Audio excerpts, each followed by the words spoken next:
নমস্কার বন্ধুরা, আমরা আজকে ইঁচড় চিকেন কিমা দিয়ে ইঁচড়ের একটা রেসিপি করতে চলেছি। এখানে আমি ইঁচড় ছোট ছোট পিস করে কেটে নিয়ে প্রেসারে 3 থেকে 4টে সিটি মেরে নিয়েছি। সিটি মেরে এবার এটাকে জল ঝরিয়ে ভালো করে রেখে দিয়েছি।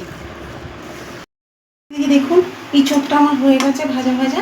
এবার আমি তেল গরম করে মাংসটা আমি এরকম ছোটো ছোটো একদম ছোটো ছোটো টুকরো করে কেটে নিয়েছি, যাতে মশলাটা এর ভেতরে ভালো ঢোকে আর খেতেও ভালো লাগে। দেখুন কেটে আমি ভালো করে ধুয়ে জল ঝরিয়ে নিয়েছি। এবার এদিকে তেল গরম হয়ে গেছে, তেলের মধ্যে আমি মাংসগুলো দিয়ে দেবো।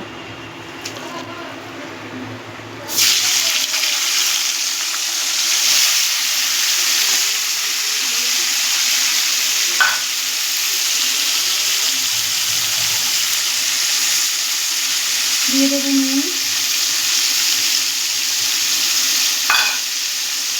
দিয়ে দেবো হলুদ,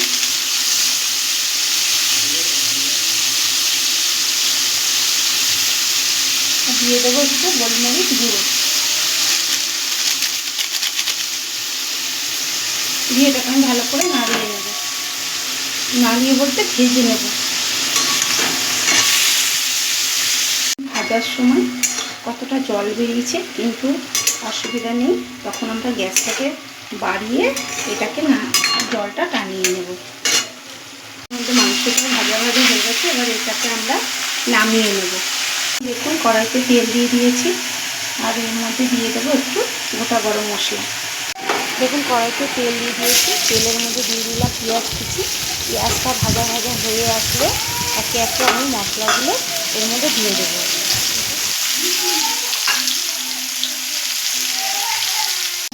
পেঁয়াজটা নুন দিয়ে ভাজা ভাজা করে নিয়েছি। এবার একে একে আমি এর মধ্যে আদা, রসুন, জিরে গুঁড়ো, ধনে গুঁড়ো, একটু মিট মশলা, নুন দিয়ে একটুখানি হলুদ দিয়ে আমি এই মশলাটাকে দিয়ে দিলাম। মশলাটা একটু নাড়াচাড়া দেওয়ার পর আমরা টমেটোটা দিয়ে দিলাম। দেওয়ার পর সামান্য পরিমাণ আর একটু নুন দেবো, যাতে টমেটোটা গলে যায়, আর একটু জল দিয়ে দেবো। জল দিয়ে এবার যাতে মশলাটা লেগে না যায়, তার জন্য আমরা একটু জল দিয়ে 1-2 মিনিট পর আমি ঢাকনাটা খুলে তুলে নেব। দেখুন আমাদের টমেটোটা সিদ্ধ হয়ে গেছে। এবার এটাকে আমি খোলা অবস্থায় কিছুক্ষণ নাড়াচাড়া দেবো, যাতে তেলটা ছাড়তে থাকে। এবার এর মধ্যে দিয়ে দেবো আমি চিনি, যাতে কালার ও স্বাদ দুটোই ভালো আসে। চিনিটা দিয়ে কিছুক্ষণ নাড়াচাড়া দেবো।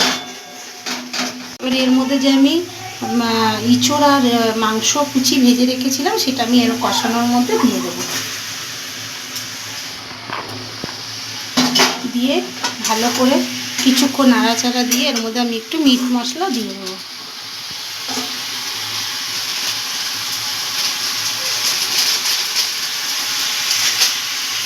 দিয়ে এটাকে আমি কিছুক্ষণ নাড়াচাড়া দিয়ে তারপরে জল দেবো।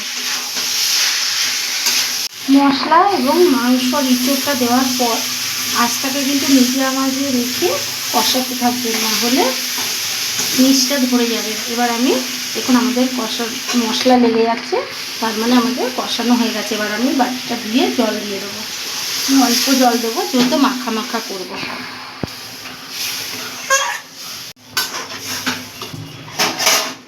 দেখুন এটাকে আমি এবার ঢাকা দিয়ে দেবো, আর আঁচটাকে একটু সামান্য বাড়িয়ে দেবো, যাতে এটা টকবক করে ফোটে। প্রায় 3-4 মিনিট পর আমি এটা খুলব। এখন আমাদের জলটা এখনও আছে। যদি মনে করেন যে আপনারা এরকম খাবেন, তাহলে নামিয়ে নেবেন। আর যদি মনে করেন না জলটা আরও টানাবেন, তাহলে খোলা অবস্থায় রেখে একটু টানিয়ে নেওয়া যাবে। আমি যেহেতু আর একটু টানাবো, তাই এটা একটু খোলা অবস্থায় এটা নাড়াচাড়া দেবো। আমাদের ইঁচড় আর মাংস কুচি দিয়ে ইঁচড়ের রেসিপি রেডি হয়ে গেছে। বন্ধুরা, এই যে মাংস কুচি আর ইঁচড় দিয়ে আমাদের রেসিপি রেডি হয়ে গেছে। এইভাবে একবার বাড়িতে করে খেয়ে দেখবেন। আশা করি বাচ্চা বড় সবাই ভালো খাবে। ভালো লাগলে একটা লাইক এবং সাবস্ক্রাইব করে দেবেন। ভালো থাকবেন, সুস্থ থাকবেন। দেখা হবে পরের একটি রেসিপি।